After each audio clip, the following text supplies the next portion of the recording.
Hey guys, welcome to the Up and Down with Daniel and Upendo. And today we have a very, very special show, Upendo, one that I have been looking forward to all week. And when we decided we were going to do it, we have a special guest, our second guest ever. Yes, this episode is now my favorite, because we do have a special guest, and the special guest I'm going to let you introduce, but I want you all to know that this is now my favorite episode because of him, the guest. Awesome. So this is our season 2. We just did an episode where we were celebrating our season 1, and we really made a promise to each other that as we come together for season 2, we're going to dig even deeper with our promise to introduce you all to the people and characters who come in and out of our lives. And in just a second, I'm going to introduce my brother, but I just love the fact that we actually are digging deeper this season. We are going to dig deeper, but we're going to still have a lot of fun. We would not be the Up and Down show without a little fun and humor and laughter, but definitely we will be touching on serious topics.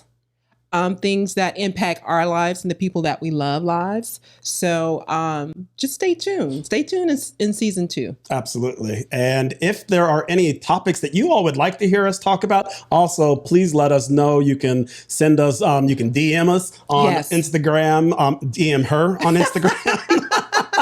On Facebook, or you can let us know on YouTube. But we want to know what you guys are thinking and the things that you also want to hear from, and see if we can weave that into what we're doing. Absolutely. I would even challenge you all to come up with a topic of which me and Daniel can actually have a cat fight, a real cat fight. We enjoy fighting with each other, probably a little bit more than loving on each other.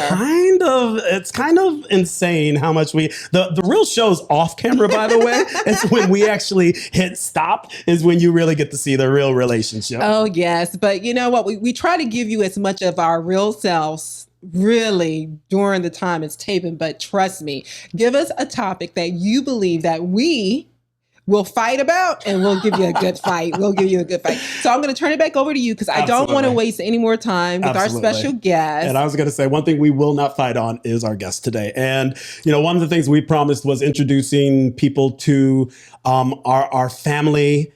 And today I have family. This is my younger brother, Joshua Gibson. Hey, Joshua. Who is one of my heroes. He's someone, it's very interesting, but we'll talk about today, in the last 3 years, is someone who my relationship and bond has really just, for me, has intensified. And I just am so proud of you and so proud of what you represent. And really, you are about to embark on a huge life journey, your next life step journey. You've been out here for about 3.5 years. And so today I wanted you to come on the Up and Down and just let the world, before you leave Florida, before he leaves us, Upendo. I know. And let me just say this before we really get into talking with Joshua.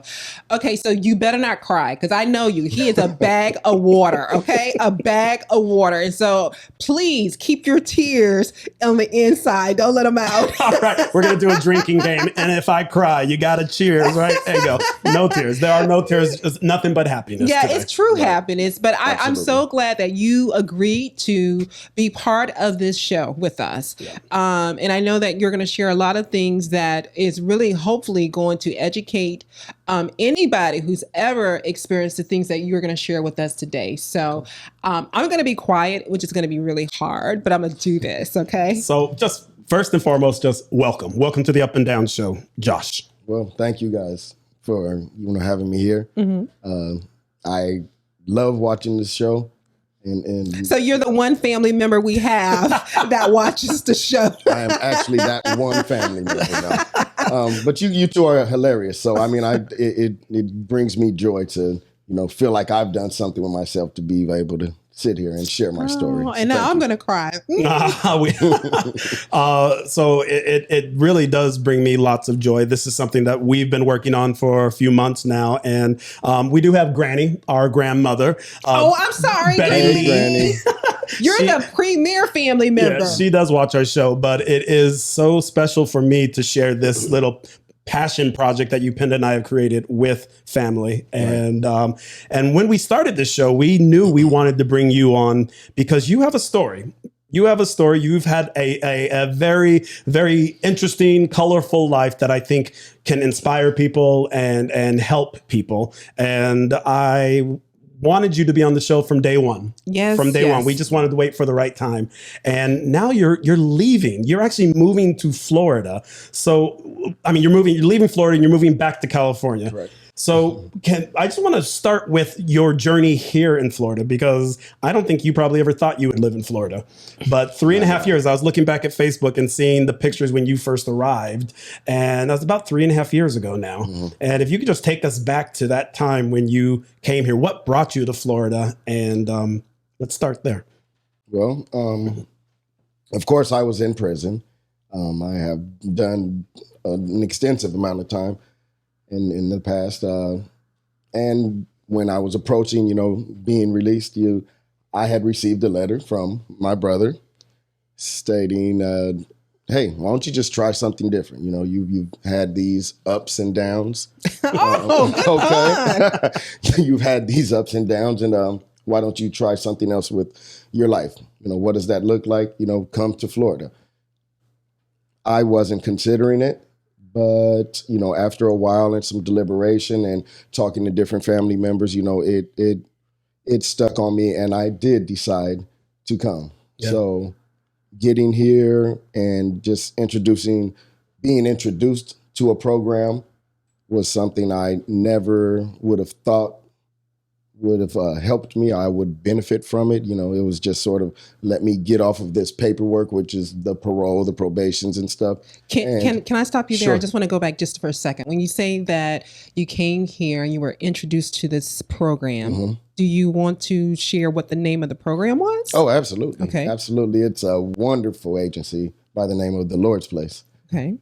Which I it later on became employed. Absolutely. And was an employer of mine as well. So we have this family relationship, and it's something that's near and dear to me, the Lord's Place. Sure. But before we get too much into the program, I want to go back to that first day, though, because I remember I picked you up at the airport. Yeah. And something that we didn't share, you said, of course, I was in prison, but I don't talk about my brother's experience because it's really no one's business but my brothers and me. And my brother has had, as you said, a long experience with the criminal justice. Right. I was just talking to you today, and you said you were 17 when you first picked up a charge. Correct. And then you were in and out probably how many times? Well, I've did 3 stints in prison and cumulatively 15 years, So I've spent, over 15 years of your adult life behind. Of my adult life being incarcerated. And then you moved out here. I was also going back and trying to scratch my head to put it all in perspective. You were still in your 30s. You're 42 now, right? I was correct. So you're 38, I think, when you got. I was 38. Yeah. So from the age of 17 to the age of 38, you basically were in and out of the system. Correct. And I just can't imagine. I remember picking you up that day and not knowing, because we weren't very close. Right. And just thinking, where was your headspace that day? When you got off that plane, you're moving to Florida. Where were you? Oh, shit. What am I getting myself into? Right. I think that's probably one of my first thoughts. So you didn't jump off the plane and say, hooray, here I am to start my new life. It was probably the hardest decision that I ever had to make in my life, because I knew I was being released. And it's like, are you serious? You're being released and going to a program where you're going to feel incarcerated again? And I think some of my motivation was, having 7 months of parole left. So I said, you know what, I'm going to do this 7 months of paperwork, and after that, it's like I'm on the first thing smoking out here. Wow. So you actually came here, you're going to play the game, but you weren't committed to this whole idea of like reestablishing yourself here in Florida. Right. I felt I had made some of the changes while I was incarcerated. My mind was in a different, mind frame. I had a different perspective of, what it's going to take to keep myself out of prison. So I didn't think I needed a program. Okay. But, I needed some stability. I needed housing. I needed to be able to just progress. And the Lord's place provided a lot of that. They provided the housing. Absolutely. But you stayed. And I think that's the piece that when I think about your story, because I've worked with guys coming out of jail and prison for over a decade now. Sure. And not everybody stays. In fact, because you work in the field now, a lot of guys don't stay. Why did you stay? After that, you hit that 7 months, you're off parole. Why did you stay? That's a great question. Being that I now work in this social work field. I'm a peer specialist, so I'm able to interact with men and women exiting prison and jail. I look at it and wonder, what is motivating these people? Well, what motivated you? Okay. Well, the thing that motivated me was having a brother introducing me into a program. Okay. He introduced me into a program, something that he was a member of. He was a COO of the Lord's Place.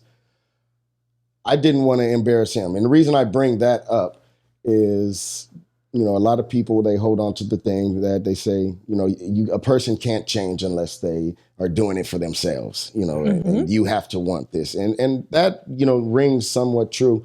However, if you can find something that will motivate you to not want to disappoint or capture, this feeling, I was worried about him as well. I had known I was ready to change. I was over it, So the idea that Daniel was actually there, he's in a leadership role at the Lord's Place, that kind of helped progress you because you felt that you didn't want to let him down. So that added to not only your belief about wanting to do the right thing, but it kind of kept you moving in that direction. Correct. I think that's really interesting. And I always talk about purpose. I think everybody wants to have a purpose in life. Yes. And it's when we don't have a purpose is when we lose track. Yes. And because I think we sometimes are trying to find the meaning of life. Why did God put me here? Why was I assigned this body? And because you look so good in it. But I think when I hear you say that, it's you all of a sudden had a purpose and I don't take any responsibility, but you had a purpose, whether it was to not embarrass me, or just to make something of yourself. I think that's so important. Yeah. And one thing I will say, because people always tell me, wow, it's so amazing what you did for your brother. And I'm very clear that I didn't do anything. Short of, I did a little polling to get your case transferred to Florida, which was harder than you would think. When we had a housing program that wanted to take this gentleman to get him transferred from, you were in Arizona. That time, yes. Arizona to Florida. We actually, 2 weeks before you came, it almost got kicked out because of your parole officer. Correct. He actually didn't like the idea that my brother was coming here. And so he actually canceled it, and I had to find out, and I had to go over his head. So I did pull some strings to get you transferred to Florida. But once you stepped foot here, I didn't do anything. You did everything. And whatever that motivation was within you. So I feel it's important that I say that. And also I want to say thank you, because you changed my life when you came here. I think in the water. And I think you changed my life as far as, and we have moments where you had to come in and help me and support me. Yes. And I don't think people understand that that's what brothers do. Absolutely. Yes. Absolutely. Well, I feel that we've never had that relationship. It's always been so many differences. And this was the platform that made me realize that I have a brother who is doing something with himself, and I am so proud of, and just it's made our relationship so much better. And for me, I don't think we really didn't have a relationship prior to that. No, I mean, I knew your name. Yeah. And I will say this based on what you've shared thus far. Sure. I'm a true believer in the idea that you are where you're supposed to be. You were supposed to transition from Arizona to Florida for the ultimate purpose to get your life together, but also to connect back with your older brother. I'm a true believer that, this is where you're supposed to be. This is your journey. You're supposed to experience everything that you've experienced for you to be who you are today. Correct. my God doesn't make any mistakes. Yes. Amen. God does not make a mistake. And on that, we are now going to go to break, and we will be. And I want to just say that when we come back, we're going to have fun. This is a deep conversation, but I also want to talk about memories. What are some of your favorite memories that you formed here in Florida? Actually, as you're getting ready to kick off, let's talk about sort of some of the fun things that are some of the more meaningful things that you've encountered here in Florida. Exactly. I'm curious. Yes. So we'll be right back. We'll be back. Right now. Hey, Daniel. Hey, Upendo. How are you today? I'm doing great. But you know what, Upendo? We need sponsors for this show. Absolutely. Especially during this time where you're hearing our voices right now. This could be you. It could be them, but it's not.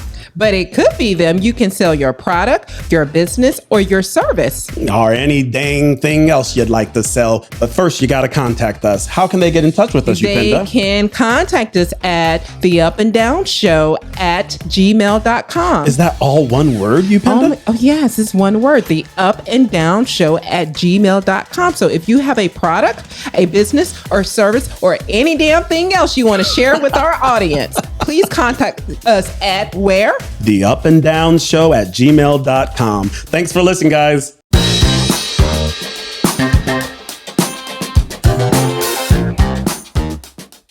All right, welcome back to the Up and Down with our very, very special guest, Joshua Gibson. Joshua Gibson. Hey, the Gibson brothers. Right. Yes. Okay. I just want you all that are watching to send in your comments.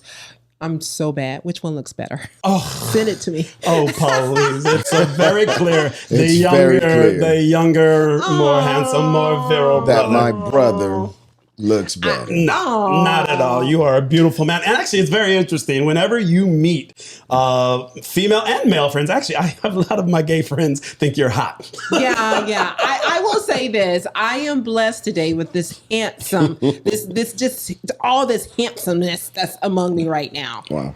And that's kind of funny. We talk about the gay thing and that comes up because I want to talk a little bit about that, because when you came out, I will be honest, one of the things I was fearful of was how comfortable would you be with my being gay? Are you gay, Daniel? I am so gay. A 20 is a 20. A 20. No. But I was, honestly, because we never spent a lot of time together and there was no other family to distract us. So it was you and me. And I thought, how is he going to be with my gayness? Because I am gay. I'm out. And did you have any thoughts around that initially coming out? I mean, it just wasn't something we had ever talked about. I don't believe I had any thoughts about it. Like, I learned what being homophobic is and what it means. And that helped me because I don't have any fear of homosexuality. And my brother, just, you're successful and you do great things. And I don't know, it I can't say it has ever bothered me, but it's just something I never wanted to talk about. I cared to talk about. It's not like I tell people, hey, I got a gay brother. Right. You don't? What kind of brother are you if you don't tell everybody you have a gay brother? And that's actually really cool because my stepdaughter, in fact, she was like, yay, I have a gay uncle. And I didn't understand what that meant, but that was pretty cool. So that's Tammy's daughter. That's Tammy's daughter. Aww. Yeah. That's Tamia. Yes, Tamia, thank you very much. Yes, you got a gay uncle. You got a gay uncle. But maybe I'm making this up, but I would like to think that you actually grown around the issue over the last 3.5 years. I think about some of the interactions because I was looking through Facebook again. I will say, Waterworks, when you told me you were leaving, I had a moment. I broke down. I cried. Wow. And I've been mourning this idea that you're leaving. And so I went back recently and I was looking through pictures of things that we've done in the past 3.5 years. And I had forgotten how many gay things we had done. Do you remember? Okay, I just want gay things. I mean, I think I took you to your first drag show. Right. That was a little too much dick.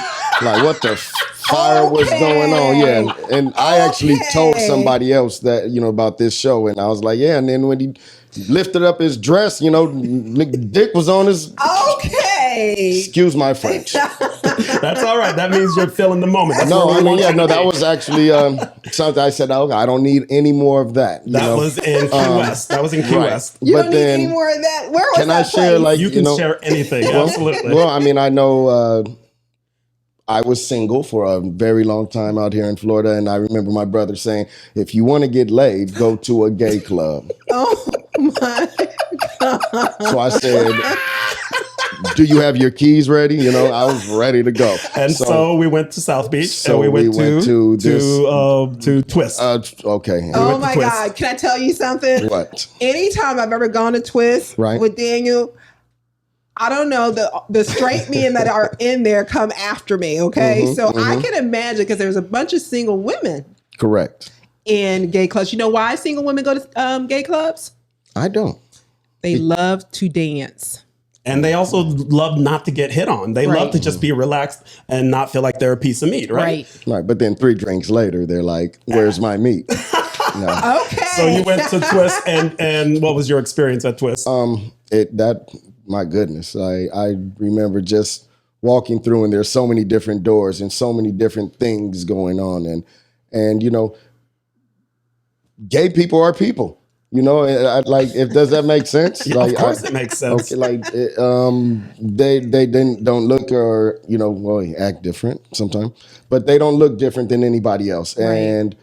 And just going in there and just sort of seeing the different vibe, and it's easy to twist. I guess it was easy to hit different pods. Rooms. They had different rooms with different types of music, so Yeah, you it's can the go whole in theme. and out. You got your dance room, you got your pop room, you got your Latin room, Right. Got your hip hop room. But it was really chill. I mean, just the bar had these single women that you were talking about, and if you pull up and you say, hey, how are you, and can I buy you a drink, and it was just so natural. So I really enjoyed most of our experiences, all of our experiences. I think even in Key West, it was an experience that you don't need to repeat. But I just remember the look on your face. And, some people will be asking, maybe you're thinking, why are you talking about my gayness with my brother? But I will say that watching you interact with my friends, I think about your birthday that you spent out here, and we went to Toulouse.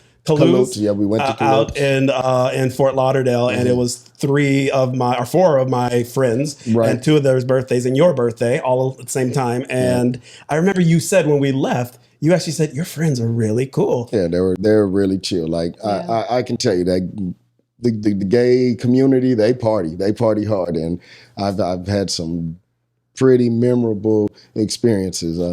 And the last one I'll share, and then we can talk about something else, is Hurricane Irma. Do you remember Hurricane? We spent the hurricane together, in my apartment in my condo in South Beach, and we got in a lot of trouble because we had some footage of us out. Maybe we could even show some footage of that, Greg. I'll try to get that to you, of us outside reporting on it. But after it was done, we had no power, so we went up to Wilton Manors, and they had all the power. Okay, and you were like, "What the hell? Like, how does all the these gay people have all the power and the fun?" And like everybody's partying out here. And I just remember you were so enamored with that, and it just touched my heart. And I think it helped me grow closer with you, knowing I could be who I was. Sure. Well, so in hearing all of this, you talk about the good times. So I'm just gonna kind of help us get back to you sharing the story of reentering into the community. So, I would make the assumption that, part of coming to Florida definitely was to get back on track your life. The plus was getting to know and love your brother more. Sure. But also, what else have you learned in your journey when you talk about transitioning from the correction system back into community? What have you learned? Well, I'll start with it. When I was incarcerated, you know that you have to realize that when you're doing time, it's not just you doing that time. Oh, preach. I have children that have, invested their lives and their experiences to my messed up decisions, the life I chose. And when you look at them and they still love you and you were absent from their lives, you're like, if you have a conscience, you're going to start feeling like a piece of shit. My daughter, I can have one story, and I have a whole bunch, but I have a particular story. I called home and I was speaking to my daughter, Joy. We love Joy. Oh man. And I was saying, hey baby, your birthday's coming up, let me know what you would like, so I can make some phone calls or make a couple of moves and maybe, send you this present that, you want. I know Jordans are coming out. Which color do you want? And she's like, Daddy, I don't care about those shoes. I just want you. And the light clicked on. I was like, wow. So thank you for that. Thank you, Joy, Yeah. and I will say one of the themes in the last 3.5 years has been your children. Oh, absolutely. Absolutely. And you have beautiful children. Thank you. You really do produce amazing I children. wish I had, the ability to, because we would make babies. Okay. If I was a little bit taller. A whole lot taller. Let's be clear. You might have to stand on lot. your toes. No, on several toes. Just kidding, baby. But your children really were a driving force over this time. And I don't know if even your children know how much they've motivated you to stay on the right track. I'd say in the last 2 years in particular. Well, that is my drive right now. It's just my children. I mean, I feel that I've had the experiences. I've dated the strippers. I've had the whatever sums you can think of. And now I just want to be a dad. I just want to have a family. All of my children still interact with me. My son, I was telling him the other day that the mistakes I made with him made me a better father for, my daughter Joy. And I apologized to him for that, and then I made more mistakes.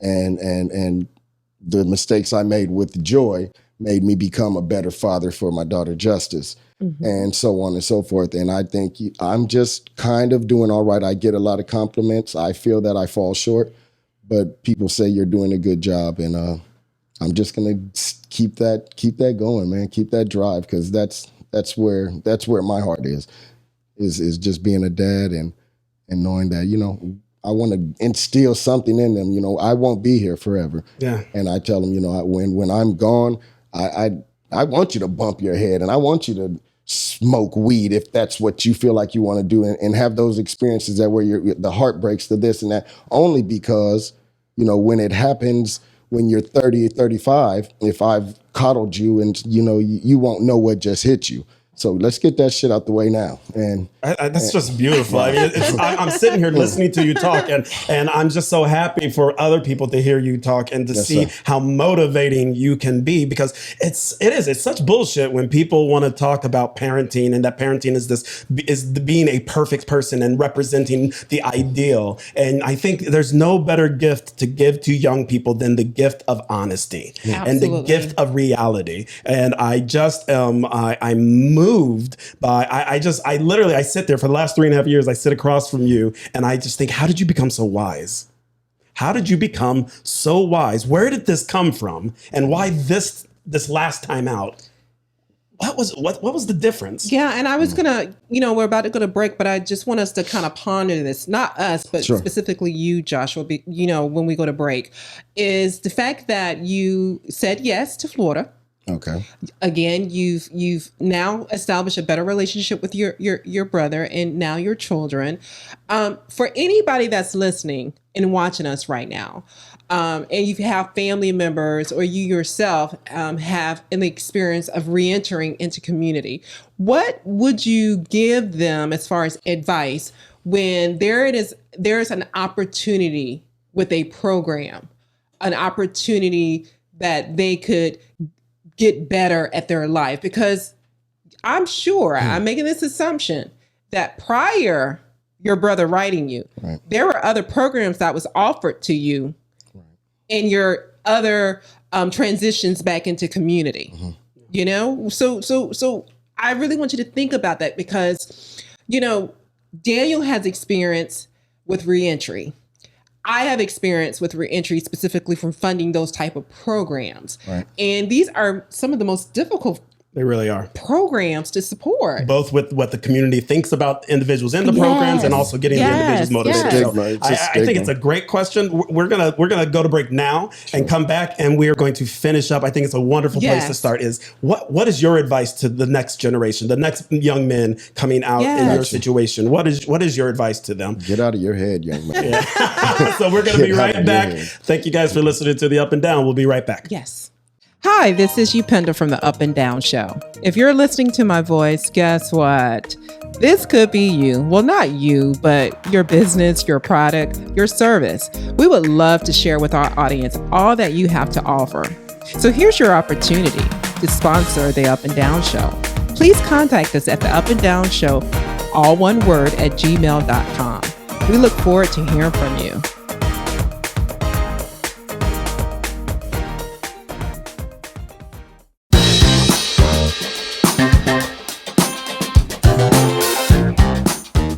All right, welcome back to the Up and Down with my brother, our very special guest here today, Joshua Gibson. Joshua. Mr. Yes. Joshua Mr. Gibson. Joshua. Well, thank you. Absolutely. So I want to jump right back in. Sure. Well, when we last broke, we were talking about inspiration for the next people coming out. If you had the ability to give advice, what would your advice be to men, women coming out of long-term incarceration?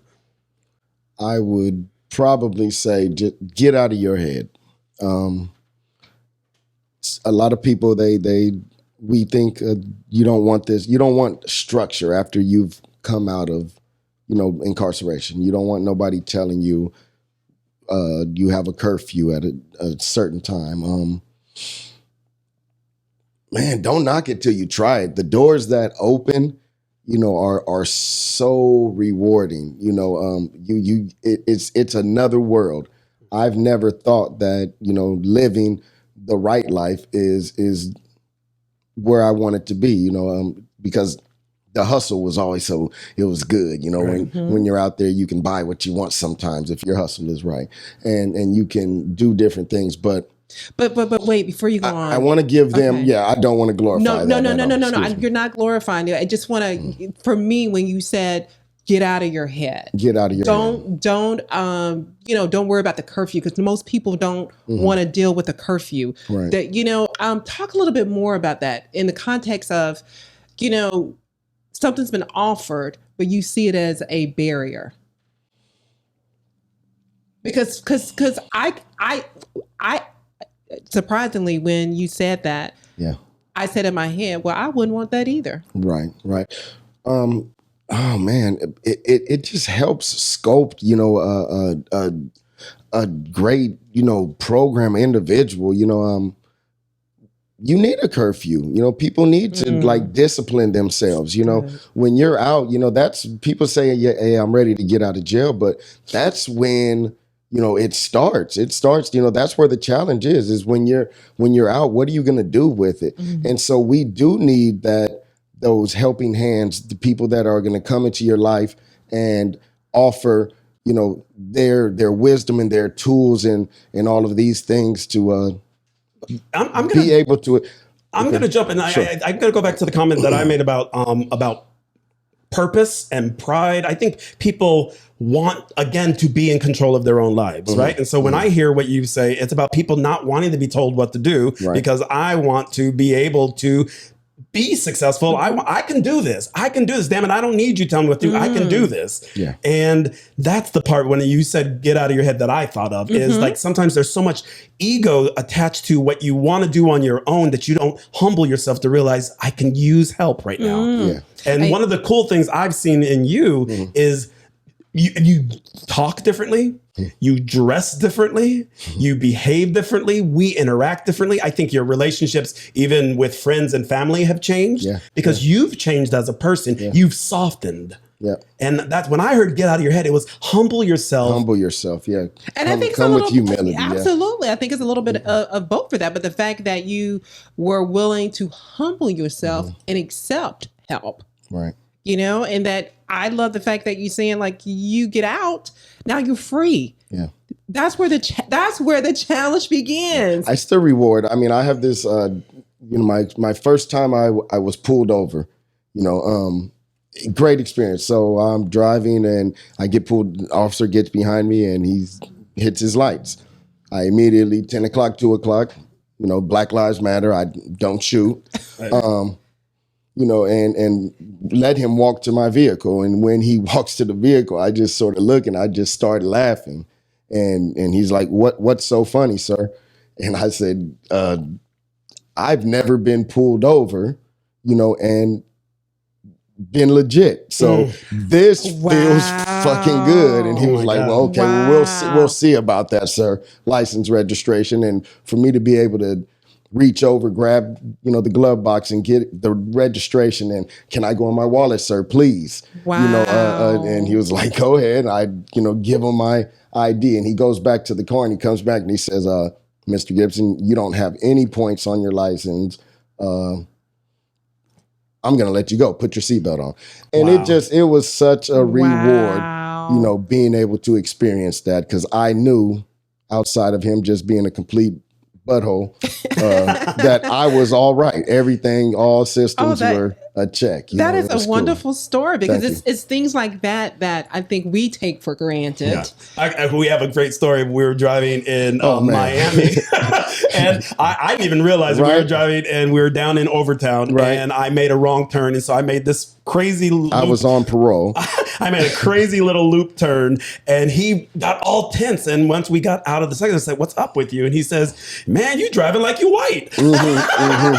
Well, you are half white. And then he realized, well, no, you went down a one-way street, which was the wrong way. And there was an officer sitting on the corner, and I was like, "You got balls, man! Like, that's ridiculous." And I remember I was so not even, and I just was like, "Oh shoot, wrong way!" So I turned, and I had nothing to hide. I wasn't breaking the law. I was just made a mistake.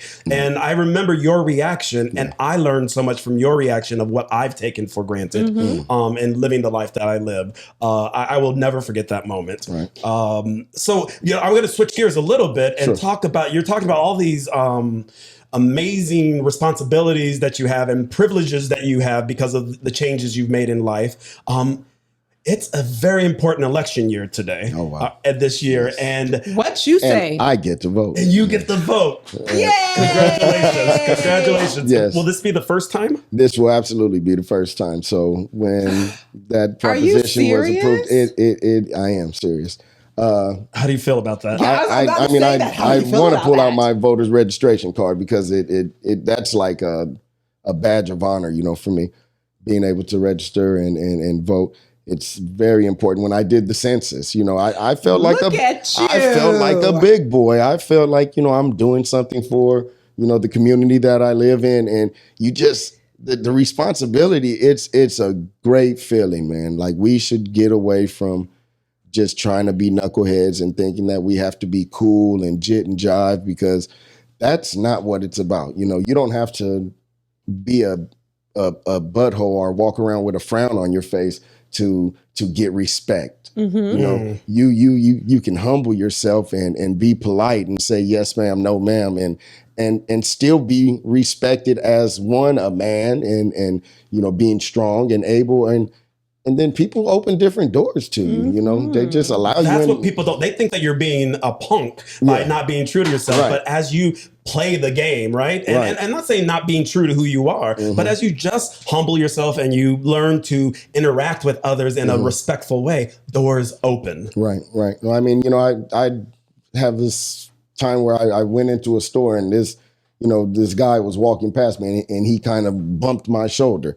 And, I turned around and said, "Excuse me," to him. And he looked at me like, But I was like, I apologize, and I said it again. But the feeling that I had internally, like knowing that, like, you don't even have a clue that I could have been just as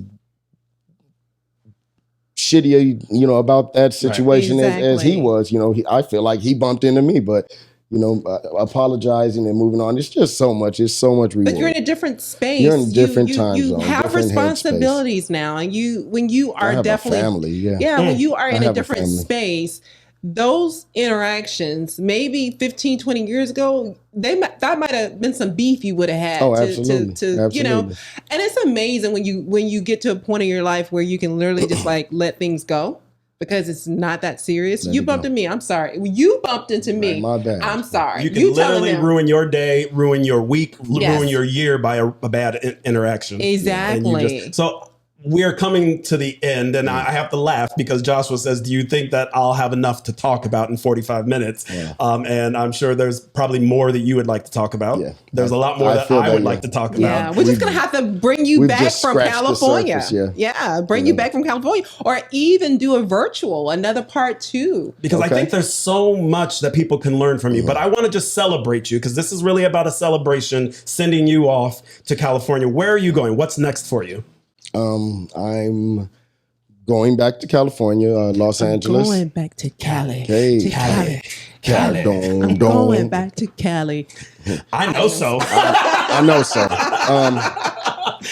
What's next for you? I have the opportunity of moving in with the love of my life. Oh, look at me! You can't get a love on the corner. Right. My brother's been out of prison for just 3 years and he's found the love of his life. What is wrong with me? Well, Yes. Well, I'll tell you what happened. And I didn't find the love of my life just 3 years ago. You know, I've known this lady for a long time, and we worked on a friendship before we even thought about, taking the next step and jumping into the relationship part of it. And,